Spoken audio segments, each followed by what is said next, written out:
امام حسین علیہ السلام جب مکے سے عراق کی طرف رواں ہوئے تو 2 منزلوں کے بعد تیسری منزل پہ قیام کیا، اور جب پھر سے سفر کرنے لگے تو اپنے بھائی حضرت عباس علمدار سے فرمانے لگے، اے عباس، یہاں سے جتنا ہمیں پانی چاہیے اس سے 4 گنا زیادہ پانی لے کے آگے بڑھنا۔ غازی عباس دستے ادب کو جوڑ کے عرض کرنے لگے، اے میرے آقا، آگے منزل قریب ہے اور ہمیں پانی کی ضرورت بھی نہیں، 4 گنا پانی کیوں؟ امام حسین علیہ السلام نے فرمایا، عباس، تھوڑا ہی آگے ہمیں پانی کی ضرورت ہوگی۔ جناب عباس نے امام حسین کی آواز پہ لبیک کہا اور 4 گنا زیادہ پانی لے کے آگے بڑھنے لگے تو کچھ ہی دیر میں امام حسین نے اپنے ساتھیوں سے کہا، فلاں سمت کی طرف دیکھو، کوئی آ تو نہیں رہا؟ آپ کے ساتھیوں نے فرمایا، اے ہمارے آقا، شاید دور درخت لگے ہوئے ہیں۔ امام حسین نے فرمایا، نہیں، یہ فوج یزید کے نیزے ہیں، گھوڑے ہیں اور ہزاروں سپاہی ہیں جو ہماری طرف آ رہے ہیں۔ بس جیسے ہی فوج یزید نے امام حسین اور ان کے خاندان کو چاروں طرف سے گھیرا، امام حسین دیکھیں کہ فوج کا ہر ایک فرد بے انتہا پیاسا ہے اور ان کے جانوروں کی زبانیں سوکھی ہوئی ہیں۔ امام حسین نے فرمایا، عباس، جو پانی میں نے ذخیرہ کرنے کے لیے تمہیں دیا وہ اس لشکر کو پلاؤ۔ غازی عباس نے یزید کی فوج کو پانی پلایا اور جو پانی بچا وہ ان کے جانوروں کو پلایا۔ اس یزیدی فوج کا جو سپہ سالار تھا اس کا نام حر ابن یزید رہائی تھا۔ اتنے میں نماز کا وقت ہوا۔ امام حسین نے پیغام بھجوایا کہ یزیدی فوج کے سالار سے پوچھو کہ وہ نواسہ رسول کے پیچھے نماز پڑھے گا یا ہم سے الگ ہو کے نماز پڑھے گا۔ جیسے ہی یہ پیغام حر تک پہنچا وہ آ کے کہنے لگا کہ کیسے ہو سکتا ہے کہ نواسہ رسول حسین ابن علی موجود ہو اور ہم ان کے پیچھے نماز نہ پڑھیں۔ اس سالار نے جیسے ہی امام حسین کے پیچھے نماز پڑھنا شروع کی، فوج یزید نے بھی امام حسین کے پیچھے نماز پڑھنا شروع کر دی۔ بس جیسے ہی نماز ختم ہوئی، امام حسین علیہ السلام آگے بڑھنے لگے تو یزیدی فوج کا سالار حر آگے بڑھ کے کہنے لگا، اے حسین، مجھے آپ کا رستہ روک کر آپ سے بیعت لینے کا حکم ہے۔ امام حسین علیہ السلام نے فرمایا، کس کی بیعت؟ اس یزید کی جو اللہ کے دین کو جھوٹا کہتا ہے۔ اے حر، تیری نماز اور تیرے سجدوں سے واضح ہے کہ تو اللہ کے رسول پہ ایمان رکھتا ہے۔ پوچھ اپنے ضمیر سے کہ کیا تو دل سے یزید کی بیعت کرتا ہے، اسلام کو جھوٹا سمجھتا ہے؟ میرے نانا اللہ کے رسول حضرت محمد مصطفیٰ صلی اللہ علیہ وآلہ وسلم کی نبوت سے انکار کرتا ہے؟ وہ نظریں جھکانے لگا۔ اتنی دیر میں امام حسین جیسے ہی آگے بڑھے تو حر آگے بڑھ کے امام حسین کے گھوڑے کی رکاب کو پکڑتے ہیں۔ امام حسین نظروں کو اٹھا کے فرماتے ہیں، اے حر، کیا چاہتے ہو کہ تمہاری ماں تمہارے غم میں روئے؟ اور پھر سے نظریں جھکانے لگا اور کہنے لگا، اے فاطمہ کے بیٹے، اگر آپ کی ماں فاطمۃ الزہرا رسول اللہ کی بیٹی نہ ہوتی تو میں بھی کچھ کہتا۔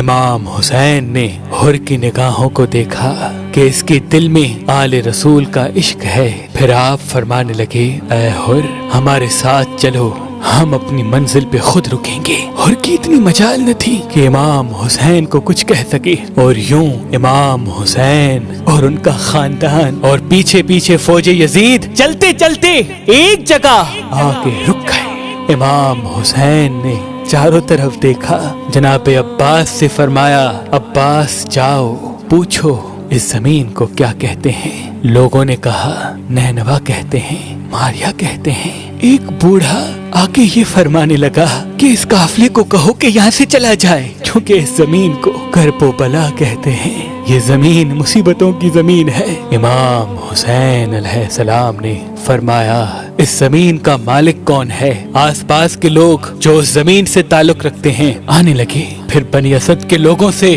60,000 درہم دے کے اس زمین کو خرید کیا اور جناب عباس سے فرمایا، عباس، خیمے نصب کرو۔